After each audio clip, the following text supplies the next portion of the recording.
დიახ, ასე ვლადიმერ პუტინს დონალდ ტრამპი ჯერ არ შეურაცხყოფია. ზუსტად წინადრეს 9 მაისს პუტინი ამბობდა, რომ ის ახლო აღმოსავლეთში მშვიდობის მომხრეა და ისიც განაცხადა, რომ მზად არის დაეხმაროს აშშ-სა და ირანს შორის სამშვიდობო შეთანხმების დადებაში.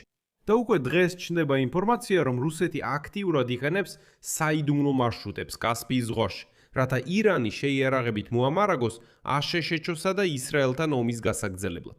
არ მოჩნდა, რომ რუსეთი ირანს აწვდის არამხოლოდ იარაღს, არამედ ნებისმიერ სხვა დახმარებასაც, რაც ირანს ეხმარება გადარჩენაში, გამძლეობაში და კაპიტულაციაზე უარის თქმაში.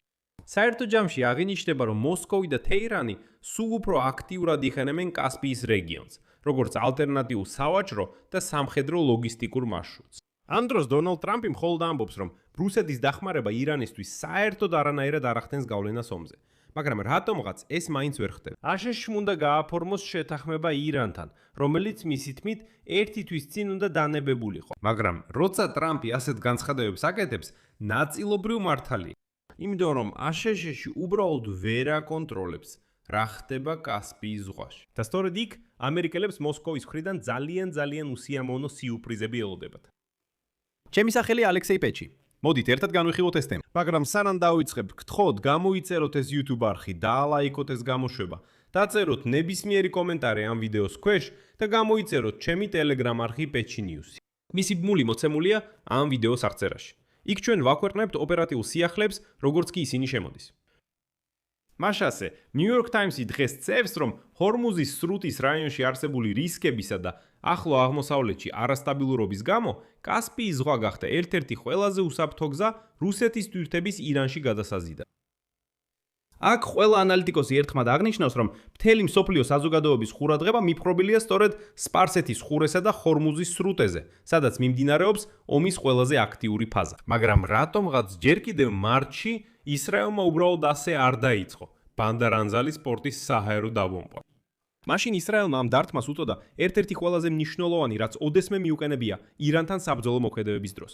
მაგრამ მთელი არსი იმაშია, რომ ეს ბანდარ-ანზალის პორტი არ მდებარეობს სტრატეგიულად მნიშვნელოვან სპარსეთის ყურეში, არამედ კასპიის ზღვაში, უზარმაზარ წყლის სივრცეში, რომელიც ასობით კილომეტრით ჩრდილოეთით მდებარეობს. და ისრაელმა იქ დარტყმა უბრალოდ ასე არ მიაკენა. შემდეგ მოვიყვანთ ციტატას New York Times-იდან. კასპიის ზღვა, რომელსაც ჩვეულებრივ ყურადღებას არ აქცევენ, ახალ მნიშვნელობას იძენს როგორც სავაჭრო მარშრუტი, რომელიც რუსეთსა და ირანს აკავშირებს. ორი მოკავშირისთვის, რომლებიც ომებში არიან ჩართული და დასავლეთის უფრო მკაცრ სანქციებს აწყდებიან, ვიდრე ნებისმიერი სხვა ქვეყანა, ეს წყლის გზა როგორც ღია, ასევე ფარული ვაჭრობის არხს წარმოადგენს, რომლის მიწოდებებმაც ირანს საშუალება მისცა დარჩენილიყო შეერთებული შტატების მოწინააღმდეგედ, მიუხედავად აშშ-ის უზარმაზარი სამხედრო უპირატესობისა. რუსეთი კასპიის ზღვის გავლით ირანს უპილოტო აპარატების კომპონენტებს აწვდის, რითაც ეხმარება ირანს აღიდგინოს თავისი შეტევითი შესაძლებლობები, მას შემდეგ რაც ბოლო ბრძოლებში უპილოტო აპარატების არსენალის დაახლოებით 60% დაკარგა. რუსეთი ასევე აწვდის საქონელს, რომელიც ჩვეულებრივ ჰორმუზის სრუტის გავლით გადადის, თუმცა ახლა ეს გზა აშშ-ში სამხედრო საზღვაო ძალების მიერ გლობალური ვაჭრობის ფარგლებში დაბლოკილია. შედეგად, ანალიტიკოსები ახლა მიუთითებენ, რომ კასპიის ზღვის 4 ირანული პორტი 24 საათის განმავლობაში მუშაობს და გადააქვს ხორბალი, სიმინდი, ცხოველების საკვები და მზესუმზირის ზეთი, ანუ სასურსათო პროდუქტები.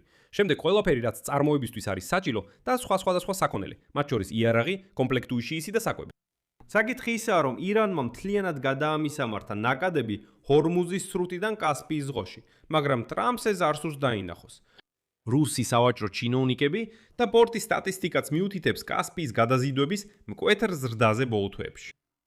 2 მილიონი ტონა რუსული ხორბალი, რომელიც ადრე ყოველწლიურად იგზავნებოდა ირანში შავი ზღვის გავლით, ახლა უკრაინული თავდასხმების საფრთხის ქვეშაა და ახლა ის კასპიის ზღვის გავლით გადაიზიდება. მაგრამ როგორც მიხვდებით, ეს არ არის ის, რაზეც საჯაროდ შეიძლება საუბარი. და კიდევ უამრავი საიდუმლო მიწოდებაა ყველაფრის. და როცა ვამბობ უამრავი საიდუმლო მიწოდება, ვგულისხმობ, რომ ისინი მართლა ბევრია. ცოტა მოგვიანებით აგიხსნით რატო. ასე იმიტომ ვამბობ, რომ კასპიის ზღვა ყოველთვის უყურადღებოდ რჩებოდა, რადგან ის მსოფლიოში ყველაზე დიდ ტბად ითვლება. მის გავლით გამავალი ვაჭრობის უმეტესი ნაწილი გაუმჭვირვალეა. შორიდან მონიტორინგი რთულია, მათ შორის იმიტომაც, რომ გემები, რომლებიც რუსეთისა და ირანის პორტებს შორის მოძრაობენ, ამას ეწოდებულ შიდა ტბაზე, როგორც წესი თიშავენ ტრანსპონდერებს, რომლებიც საშუალებას იძლევა გემების მოძრაობა სატელიტით იქნეს მონიტორინგი. განსხვავებით სპარსეთის ყურისგან, შეერთებულ შტატებს არ შეუძლიათ გემების შეჩერება კასპიის ზღვაში, რადგან მასზე წვდომა მხოლოდ 5 მეზობო ქვეყანას აქვს. ამიტომ თუ თქვენ ეძებთ იდეალურ ადგილს სანქციების გვერდისავლისთვის ან თუნდაც ჯარების გადაყვანისთვის, ეს კასპიის ზღვაა. უპილოტო აპარატების მიწოდება მოწმობს მოსკოვსა და თეირანს შორის მჭიდრო თავდაცვით პარტნიორობაზე. ღიად არის ცნობილი, რომ რუსეთი კასპიის ზღვის გავლით ირანს დრონებისა და თუნდაც რაკეტების კომპონენტებს აწვდის. წინა წლებში ვაჭრობა ორივე მიმართულებით ხორციელდებოდა. ირანი რუსეთს უკრაინაში გამოსაყენებლად უპილოტო აპარატებს აწვდიდა, ხოლო რუსეთი ირანს კომპონენტებს უგზავნიდა. თუმცა ირანიდან მიწოდების საჭიროება შემცირდა 2014 წლის ივლისის შემდეგ, როდესაც რუსეთმა ირანის ლიცენზიით დაიწყო საკუთარი უპილოტო აპარატის შაჰედის წარმოება ტატარსტანის ქარხანაში. ეხლა კი ყველაზე საინტერესო ფაქტი. გასული წლის აგვისტოში უკრაინელმა სამხედროებმა ჩაძირეს გემი რუსეთის პორტში კასპიის ზღვაზე, რომელიც ირანიდან შაჰედის უპილოტო აპარატებისთვის კომპონენტებს ეზიდებოდა. ხოლო ერთი წლით ადრე, 2024 წელს, აშშ-ს ფინანსთა სამინისტრომ უკვე დააწესა სანქციები ამ გემზე და მის რუს მფლობელზე, კომპანია MG Float-ზე, ბრალდებით, რომ ისინი ირანიდან რუსეთში მოკლე რადიუსის ბალისტიკურ რაკეტებს ეზიდებოდა. რუსეთისა და ირანისთვის კასპიის ზღვის სტრატეგიული მნიშვნელობა უკვე დიდი ხანიანათელია. 2000 წლეულის განმავლობაში ისინი ამუშავებდნენ გეგმებს სავაჭრო კორიდორის შექმნის შესახებ, რომელიც ბალტიის ზღვიდან ინდოეთის ოკეანემდე 7200 კილომეტრის სიგრძისაა, დასავლეთ რუსეთის გავლით, შემდეგ კი კასპიის აუზით. დასავლური სავაჭრო მარშრუტების თავიდან ასაცილებლად. ეს ამბიციები ძირითადად ქაღალდზე არსებობს, მაგრამ მოიცავს მოძველებული ფლოტის ჩანაცვლებას, ახალი პორტული ნაგებობებისა და ახალი სარკინიგზო ხაზის აშენებას. აქ მნიშვნელოვანია გვახსოვდეს, როგორ აცხადებდა ტრამპი, თითქოს რუსეთი განსაკუთრებულად არ ეხმარება ირანს ამ ომში. მაგრამ ნაწილობრივ ტრამპი ასე იმიტომ ამბობს, რომ კასპიის ზღვა ამერიკის შეერთებული შტატებისთვის ბრმა ზონაა. ეს არის გეოპოლიტიკური შავი ხვრელი, თითქოს იქ არაფერი არსებობს. აგიხსნით რატო? და აქ პრობლემა თვითონ აშშ-ში სარდლობის სტრუქტურის შიგნითაც კი არსებობს. ქვეყნები, რომლებიც კასპიის ზღვას ესაზღვრებიან, ამერიკელი სამხედრო სტრატეგებისთვის პირდაპირ გეოპოლიტიკურ გახლეჩილ ზონაში არიან. აშშ-ის ევროპული სარდლობა პასუხისმგებელია აზერბაიჯანსა და რუსეთზე, ხოლო ცენტრალური სარდლობა ირანზე, თურქმენეთსა და ყაზახეთზე. ანუ უკვე სარდლობებს შორის გაყოფა. აშშ-ის სახელმწიფო დეპარტამენტში ამ 5 ქვეყანას საერთოდ 3 სხვადასხვა ბიურო კურირებს და ფაქტობრივად ვერავინ ახერხებს ერთიანი სურათის დანახვას თუ რა ხდება იქ. ანუ თვითონ ამერიკელი ჩინოვნიკებიც კი ვერ ქმნიან მთლიან სურათს იმისა, რაც კასპიის ზღვაში ხდება. კასპიის ზღვის პოტენციური მნიშვნელობა უფრო აშკარა გახდა შეერთებული შტატებისა და დასავლეთ ევროპის სტრატეგებისთვის. მას შემდეგ, რაც რუსეთმა 2022 წელს სრულმასშტაბიანი შეჭრა განახორციელა უკრაინაში. რუსეთმა მაშინ კასპიის ზღვაში მყოფი გემები გამოიყენა უკრაინაში სამიზნეების მისამართით რაკეტების გასაშვებად. მაგრამ ისტორიას ახსოვს, რომ სწორედ ამ კასპიის ზღვიდან რუსეთი სირიაში რაკეტებს უშვებდა.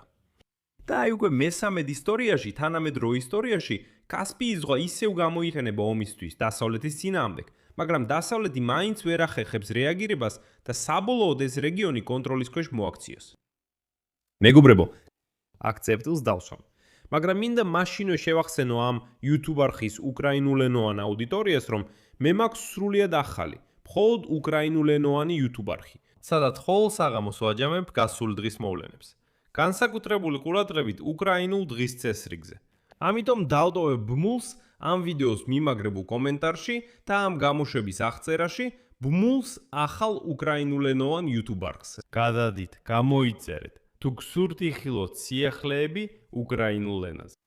ამ ვიდეოს კომენტარებში დაწევეთ თქვენი აზრი, თქვენი დასკვნები და რა თქმა უნდა გამოიწერეთ ეს YouTube არხი, მოიწონეთ ეს გამოშვება. და თუ გსურთ ამ YouTube არხის მუშაობის მხარდაჭერა, შეგიძლიათ ფინანსურად დაეხმაროთ ნებისმიერი დონატით ან ფასიანი სპონსორული გამოწევით ამ ვიდეოს აღწერაში მოცემული ბმულებითა და რეკვიზიტებით, ან თქვენს ეკრანებზე მოცემული QR კოდით. ამით ყველაფერი დასრულდა. იზრუნეთ საკუთარ თავზე. ყველას მშვიდობით.